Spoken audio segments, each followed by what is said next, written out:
Hello everyone, आप सबका स्वागत है।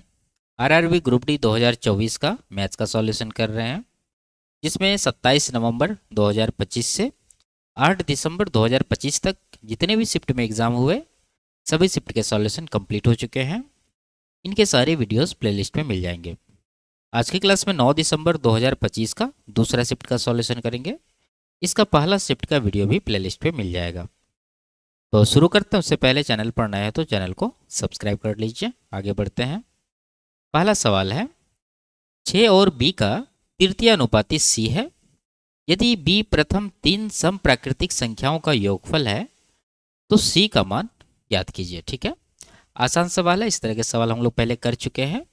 यहाँ पर c का वैल्यू निकालने से पहले आपको b का वैल्यू निकालना होगा। और ये b क्या है? b जो है प्रथम तीन समप्राकृतिक संख्याओं का योगफल है। तो प्रथम तीन समप्राकृतिक संख्याएं कौन सब है? तो 2 से शुरू करेंगे। 2 + 4 + 6, इन सबको जोड़ने से हमें मिलेगा 12, यानी b का वैल्यू आपका क्या है? 12 है।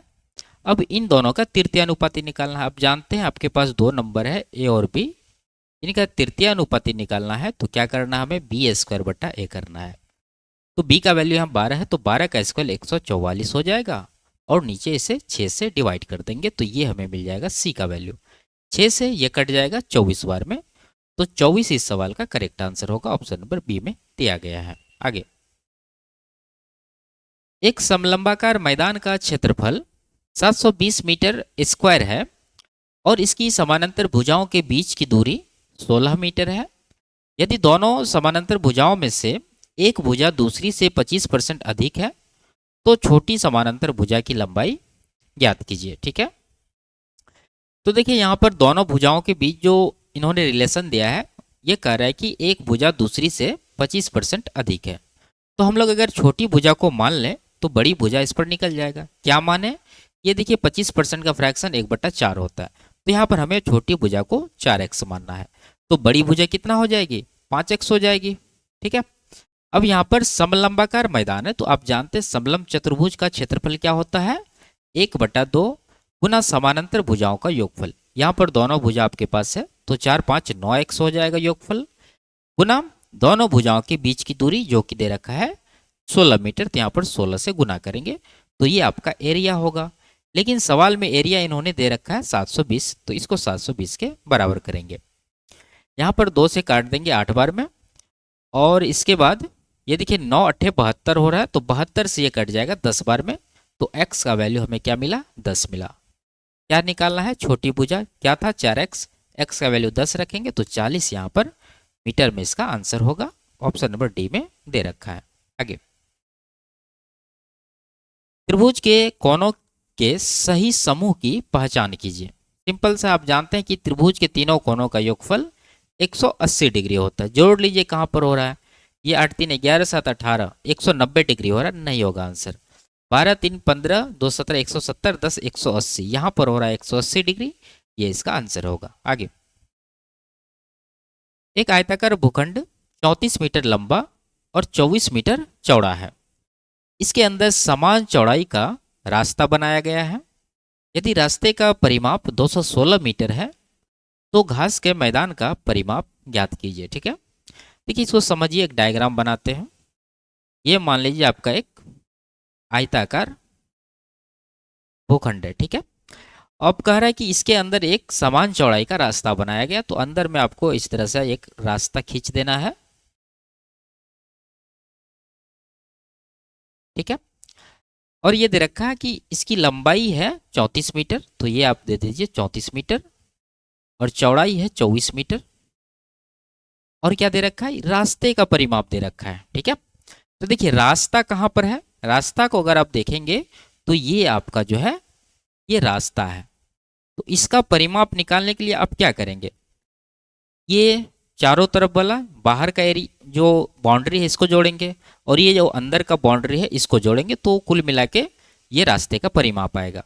अब वही दे रखा है ये 216 मीटर। अब यहाँ पर देखिए बाहर वाला अंदर वाला दोनों का योगफल है 216 मीटर। ठीक है, उसमें अगर हम बाहर का ये जो येलो कलर में आपको दिख रहा है, अगर इसका परिमाप घटा दे तो ये अंदर वाला का परिमाप निकल जाएगा। और ये वही पूछ रहा है कि घास के मैदान का परिमाप ज्ञात कीजिए। तो बाहर वाला का परिमाप कितना होगा, देखिए लंबाई है, लंबाई 34 है और चौड़ाई 24 है। तो आयत का परिमाप क्या होता है, 2 इंटू लंबाई प्लस चौड़ाई। तो दोनों को जोड़ के 2 से गुना कर दीजिए। ये हो रहा 58, इसको 2 से गुना करेंगे तो 116 मीटर जो है इसका आएगा। अब इसे माइनस कर दीजिए तो 100 मीटर आपको ये अंदर वाला एरिया का परिमाप आएगा। ठीक है, तो 100 मीटर ही इस सवाल का आंसर होगा। ऑप्शन नंबर सी में दे रखा है। आगे,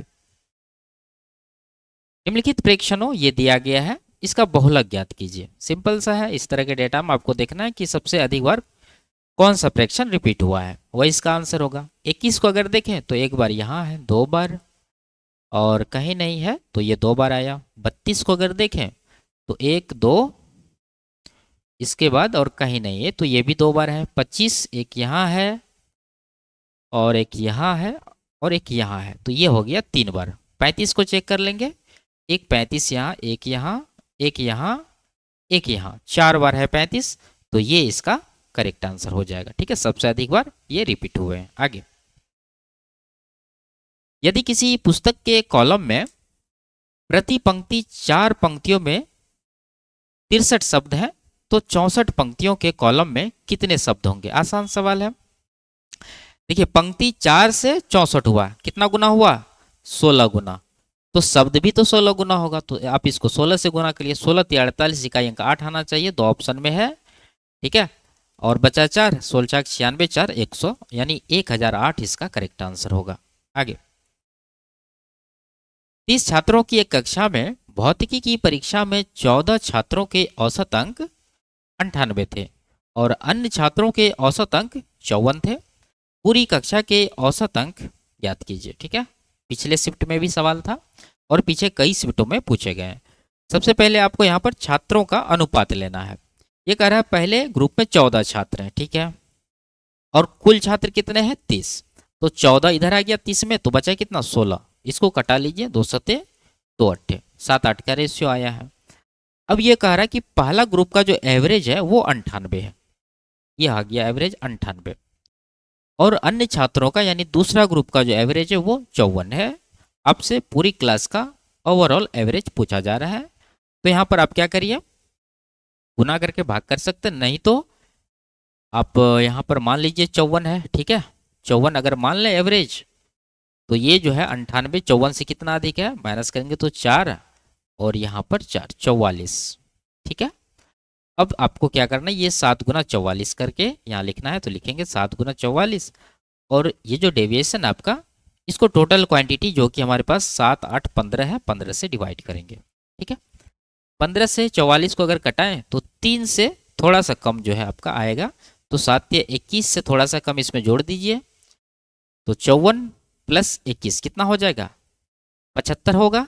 लेकिन आपको थोड़ा सा कम आंसर लगाना है, तो 74.5 इसका करेक्ट आंसर होगा। ठीक है, आगे,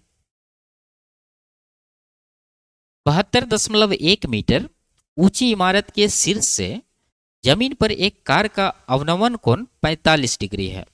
इमारत के पाद से कार की दूरी ज्ञात कीजिए। ठीक है, देखिए जब भी आपको ये दिया रहे एंगल 45 डिग्री, तो जो इमारत की ऊंचाई है वही इनके बेस से वो पॉइंट का दूरी है जहां से ये एंगल बन रहा है। तो 72.1 मीटर ही सवाल का आंसर होगा। अगर आपको समझना है तो मान लीजिए ये आपका इमारत है, इसकी ऊंचाई 72.1 दे रखा है। इस इमारत के बेस पॉइंट से मान लीजिए यहाँ पर आपका एक कार खड़ी है, तो इसको मिलाएंगे और इनके शीर्ष और कार के पॉइंट को मिलाते हैं, तो ये वाला एंगल ये कह रहा है 45 डिग्री है, ये भी 45 होगा। तो 45 45 में 1 1 का रेशियो होता है, यानी कि 1 यूनिट का वैल्यू ये, तो इसका भी उतने हो जाएगा 72.1। ठीक है, आगे, रॉबर्ट क्रिस और जेरेमी किसी निश्चित कार्य को क्रमशः 16 48 और 32 दिनों में पूरा कर सकते हैं। इन्होंने मिलकर कार्य करना शुरू किया। रॉबर्ट ने 2 दिन बाद कार्य करना छोड़ दिया और क्रिस ने कार्य पूरा होने से ठीक 4 दिन पहले कार्य करना छोड़ दिया। कार्य को पूरा करने में लगे कुल दिनों की संख्या ज्ञात कीजिए। ठीक है, तो इस सवाल में सबसे पहले आपको इन तीनों का इफिशियंसी निकालना है। लिखते हैं, रॉबर्ट है R लिखेंगे, क्रिस है K लिखेंगे, जेरेमी है जे लिख देते हैं। ठीक है, अब ये करते हैं 16 दिन में, दूसरा 48 दिन में और तीसरा 32 दिन में करते हैं। टोटल वर्क इन तीनों का एलसीएम हो जाएगा, एलसीएम आपका 96 होगा। अब यहाँ पर अगर डिवाइड करें तो 16 6 बार में जाएगा, 48 से 2 बार में जाएगा और 32 से 3 बार में जाएगा। अब ये क्या कर रहा है कि तीनों ने मिलकर कार्य करना शुरू किया, लेकिन रॉबर्ट ने 2 दिन बाद काम छोड़ दिया। तो रॉबर्ट ने 2 दिन बाद काम छोड़ा तो रॉबर्ट को काम से निकाल देंगे। ठीक है, रॉबर्ट का काम 2 दिन का कितना हो जाएगा, 2 गुना रॉबर्ट का एफिशिएंसी 6 है, तो 6 दूना 12 यूनिट काम रॉबर्ट के द्वारा किया गया। अगर रॉबर्ट को आप यहाँ से हटा रहे हैं तो इसके काम को भी हटाना होगा, तो 12 इसमें आप माइनस कर दीजिए, तो बचेगा कितना, यहाँ पर 84 यूनिट काम शेष रह जाएगा। अब ये रॉबर्ट जो है काम से बाहर जा चुका है। अब इसके बाद ये कह रहा है कि क्रिस ने कार्य पूरा होने से ठीक 4 दिन पहले काम छोड़ दिया।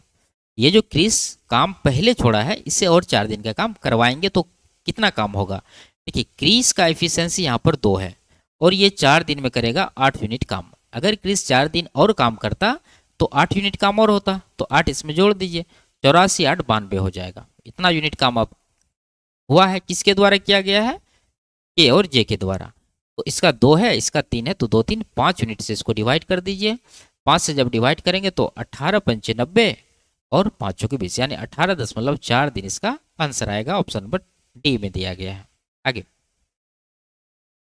1/20 11/80 का कितना प्रतिशत, आसान सवाल है। रेशियो ले लेंगे, यहाँ पर 20 से 4 बार में कटेगा, 4 गुना 1 पहले आपको करना है, फिर 11 आएगा।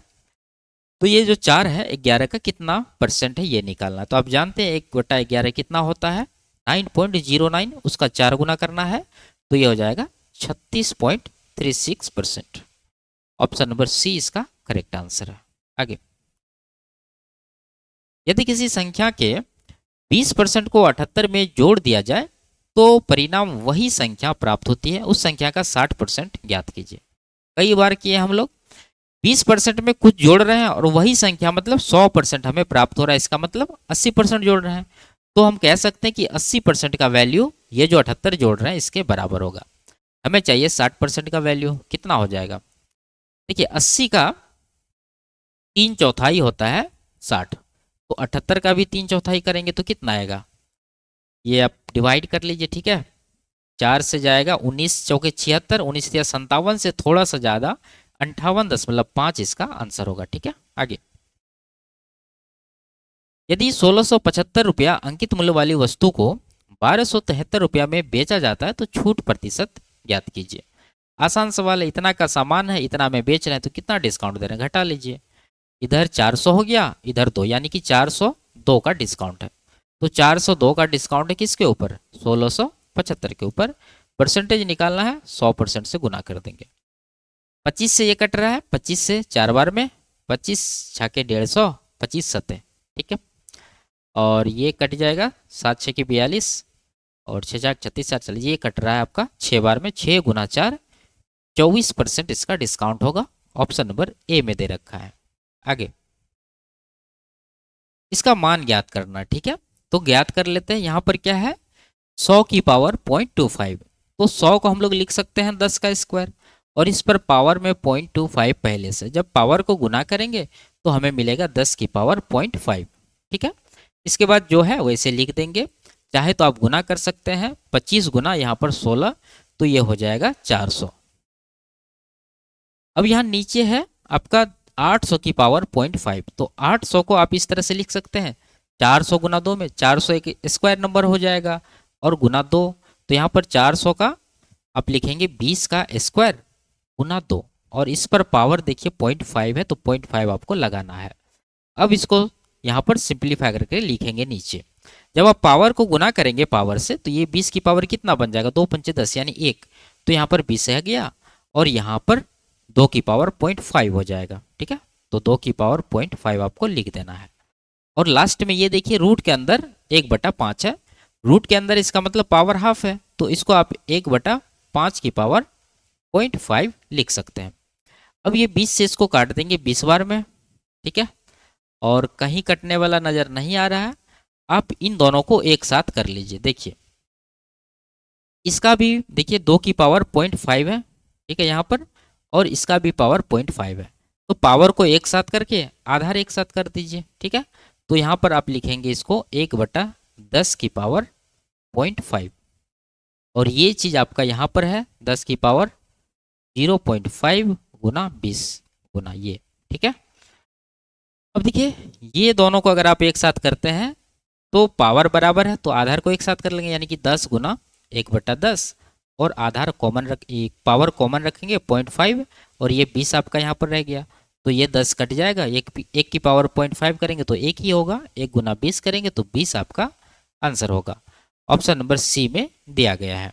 आगे, एक 2 अंकीय संख्या अपने अंकों के योगफल का 7.75 गुना है। यदि इसके अंकों को पलट दिया जाए तो संख्या 54 कम हो जाती है, मूल संख्या कितनी है? ठीक है, ऑप्शन से कर लेंगे। अगर एक्स वाई मान के बनाएंगे तो काफ़ी लेंदी होगा। ऑप्शन से अगर करें तो पहला ऑप्शन को देखें तो 71 है, ठीक है।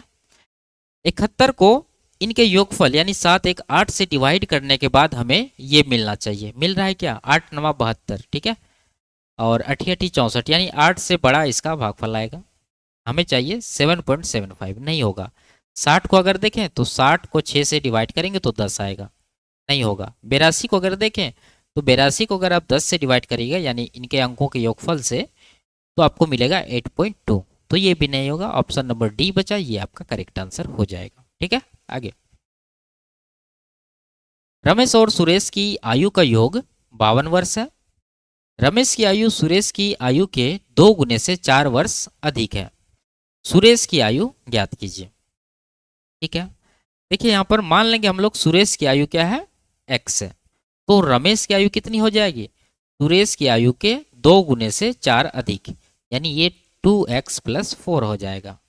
और इन दोनों का योगफल दे रखा है 52, तो दोनों को आप जोड़ दीजिए। जोड़ेंगे तो कितना मिलेगा? 2 1 3x और प्लस का 4 बराबर कर देंगे 52 के। तो यहाँ से x का वैल्यू, या 48 को 3 से डिवाइड करेंगे तो 16 मिलेगा। तो x का वैल्यू 16 आया। पूछ क्या रहा है?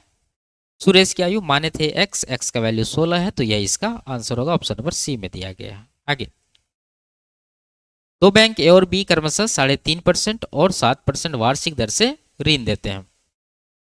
एक व्यक्ति प्रत्येक बैंक से 5 लाख रुपया उधार लेता है। 4 वर्षों के बाद दोनों बैंकों को दिए गए साधारण ब्याज की राशियों के बीच धनात्मक अंतर ज्ञात कीजिए। ठीक है, आसान सवाल है, कई बार किए हैं। एक वर्ष में देखिए कितना परसेंट का यहाँ पर डिफरेंस है? 3.5 और 7 में 3.5% का डिफरेंस है एक साल में।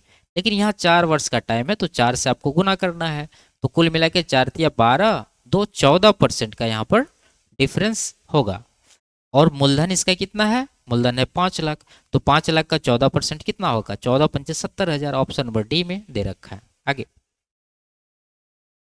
793 मीटर लंबी एक रेलगाड़ी 90 किलोमीटर प्रति घंटा के चाल से चल रही है। 882 मीटर लंबे प्लेटफॉर्म को पूरी तरह पार करने में उसे कितना समय लगेगा?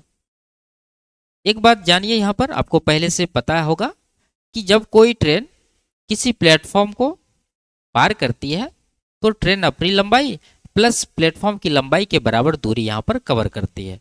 तो इस केस में इसका डिस्टेंस कितना होगा? ट्रेन है 793 मीटर लंबी और प्लेटफॉर्म है 782। जोड़िए, यहाँ पर 7 7 1400 9 8 17 170 1570 5, ये हो गया 1575 मीटर का टोटल डिस्टेंस। इसको डिवाइड करना है। स्पीड क्या है इसका? 90 किलोमीटर प्रति घंटा, तो 90 से इसको डिवाइड करेंगे? नहीं करेंगे, क्योंकि आपको 5/18 से गुना भी करना है। तो ये कैलकुलेट करने के बाद जो आएगा उससे डिवाइड करना है। यूनिट यहाँ पर आपको मेंटेन करना है। ये देखिए मीटर में है, तो हम स्पीड को किलोमीटर प्रति घंटा में नहीं दे सकते, इसलिए इसको 5/18 से गुना करके मीटर प्रति सेकंड में बदल लिए। इसको कैलकुलेट करेंगे तो हमें टाइम मिलेगा। 18 से 5 बार में जाएगा, 5 × 5, ठीक है, 25 हुआ, 25 ये जरूर कटेगा, 25 × 6 = 150, 25 × 75, तो 63 सेकेंड यहाँ पर जो है इसका टाइम होगा। ऑप्शन नंबर बी में दे रखा है। आगे, एक व्यक्ति एक निश्चित दूरी 1 घंटा 24 मिनट में तय करता है। वह दूरी का 1/4 भाग 5 किलोमीटर प्रति घंटा के चाल से और शेष दूरी 6 किलोमीटर प्रति घंटा के चाल से तय करता है। कुल दूरी ज्ञात कीजिए। ठीक है, तो यहाँ पर मान लेंगे, देखिए 1/4 मतलब क्या? 1/4, तो मान लेंगे यहाँ पर इसका जो डिस्टेंस है वो कितना है? 4x है। ठीक है, ये 4 के मल्टीपल में। अगर 4x आप डिस्टेंस माने हैं तो इसका ये जो पहला दूरी इन्होंने कवर किया है 1/4, वो कितना हो जाएगा, 4x का 1/4 x हो जाएगा। इसका स्पीड है 5 किलोमीटर प्रति घंटा। जब इसे डिवाइड करेंगे तो टाइम मिलेगा। ये तो हो गया पहला पार्ट का। दूसरा पार्ट का यानी शेष दूरी कितना बचा, शेष 4x में x इधर आ गया तो बचा 3x।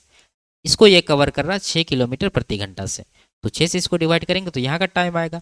और दोनों के टाइम का योगफल ये दे रखा है कितना, 1 घंटा 24 मिनट।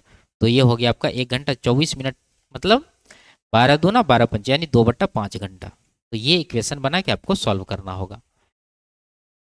यहाँ पर काट देंगे, 3 से 2 बार में कट रहा है तो ये 2 5 7x ऊपर आ जाएगा और नीचे आ जाएगा 10। राइट साइड 5 1 5 2 7/5, तो 7 तो कट ही जाएगा, 5 से कट जाएगा 2 बार में, तो x बराबर कितना आ जाएगा 2। क्या पूछा जा रहा है, कुल दूरी। कुल दूरी यहाँ पर 4x माने थे, इसमें x का वैल्यू 2 रखेंगे तो 8 किलोमीटर आपका आंसर हो जाएगा। ऑप्शन नंबर डी में दे रखा है। आगे इसको सरलीकृत करना है, तो देखिए अगर इसको आप a मानते हैं, इसको b मानते हैं, तो ये बन गया a² माइनस b²। इसको सॉल्व करना तो a plus B into a minus B लगाएंगे, तो एक बार दोनों को जोड़ दीजिए, जोड़ेंगे तो आपको कितना मिलेगा, 0.4 मिलेगा। पहला में से दूसरा को एक बार घटा देंगे तो मिलेगा 0.32 और नीचे है 1.6। सॉल्व करना है तो पॉइंट यहाँ पर एक अंक के पहले है, यहाँ भी एक अंक के पहले हटा देंगे। 16 से इसको डिवाइड करेंगे 0.02 मिलेगा। 0.02 गुना 4 करेंगे तो ये आएगा कितना, 0.08। ये आपका आंसर होगा, ऑप्शन नंबर डी में दे रखा है। आगे ए बी और सी किसी कार्य को क्रमशः 2 12 और 6 दिनों में पूरा कर सकते हैं। एक साथ कार्य करते हुए वे उसी कार्य के 3 गुना कार्य को पूरा करने में कितने दिन लेंगे। सबसे पहले ए बी और सी का क्या निकालेंगे, इफिशियंसी। ये करते हैं 2 दिन में, ये 12 दिन में और ये 6 दिन में। टोटल वर्क यहाँ पर हो जाएगा, तीनों का एलसीएम 12। अगर आप डिवाइड करते हैं तो यहाँ 6 मिलेगा, यहाँ पर 1 मिलेगा और यहाँ पर 2 मिलेगा। काम कितना करना है, इसका 3 गुना। तो टोटल वर्क यहाँ कितना 12, इसका 3 गुना करेंगे तो 12 3 कितना हो जाएगा 36। 36 को तीनों मिल कर करेगा तो 6 1 7 2 9 से डिवाइड करना होगा। 9 से डिवाइड करेंगे तो 4 दिन का यहाँ पर टाइम निकल कर आएगा। ऑप्शन नंबर सी में दे रखा है। आगे एक दुकानदार ने 750 रुपया में एक बैग खरीदा और उसे 10% की हानि पर बेच दिया। विक्रय मूल्य ज्ञात कीजिए। सिंपल सा है, 750 इसका कॉस्ट प्राइस है, 10% का हानि है यानी कि इसका 10% 75।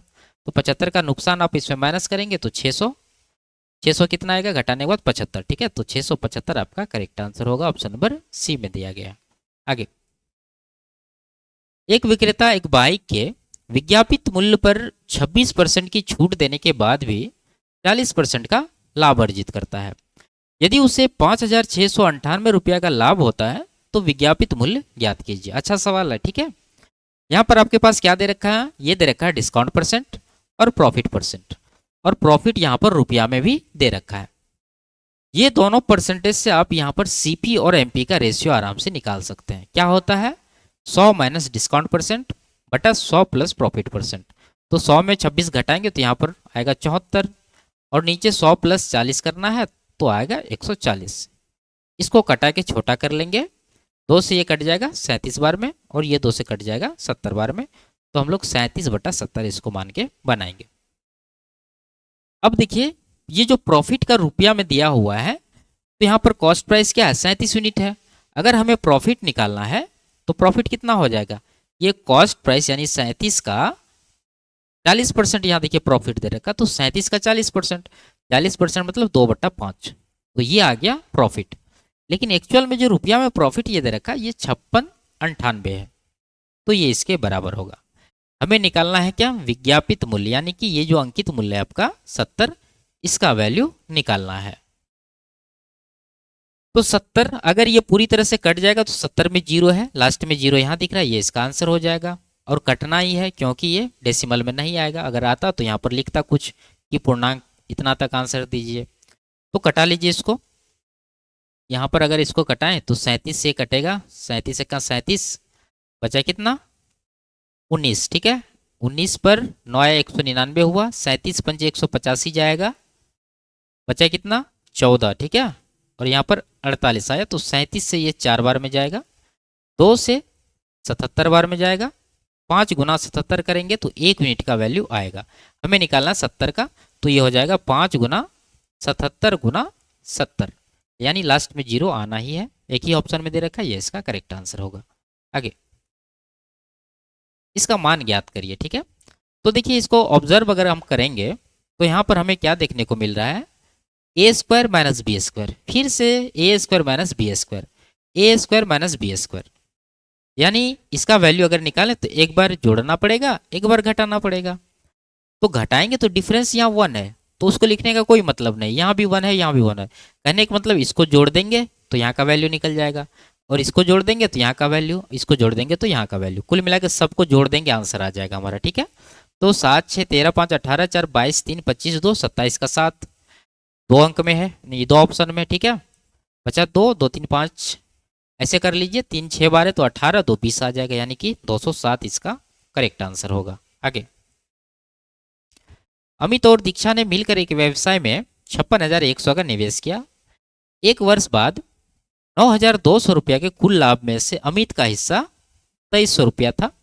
अमित का निवेश ज्ञात कीजिए। ठीक है, देखिए ये दोनों पूरे वर्ष तक इस बिजनेस में रहे हैं, तो इनका जो इन्वेस्टमेंट का रेशियो है वही इनका प्रॉफिट का रेशियो होगा, या फिर जो इनका प्रॉफिट का रेशियो होगा वही इसका इन्वेस्टमेंट का रेशियो भी होगा। तो यहाँ पर देखिए टोटल प्रॉफिट ये है 9,200, जिसमें अमित का हिस्सा ये है, तो आप इन दोनों को कटा के रेशियो ले लीजिए।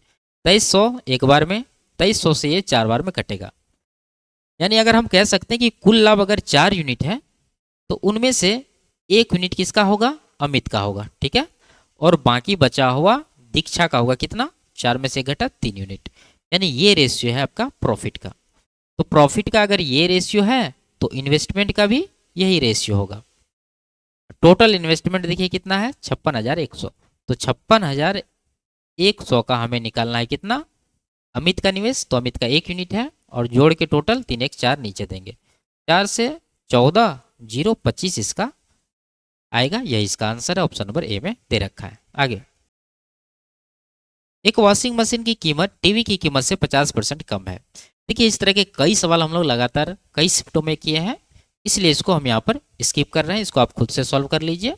इसका जो आंसर है ऑप्शन नंबर डी करेक्ट है। आगे ये लास्ट सवाल था। वीडियो आपको कैसी लगी कमेंट में जरूर बताइए, अच्छी लगी तो वीडियो को लाइक शेयर और चैनल को सब्सक्राइब कर लीजिए। फिर मिलते हैं अगले क्लास में, तब तक के लिए बाय बाय, टेक केयर।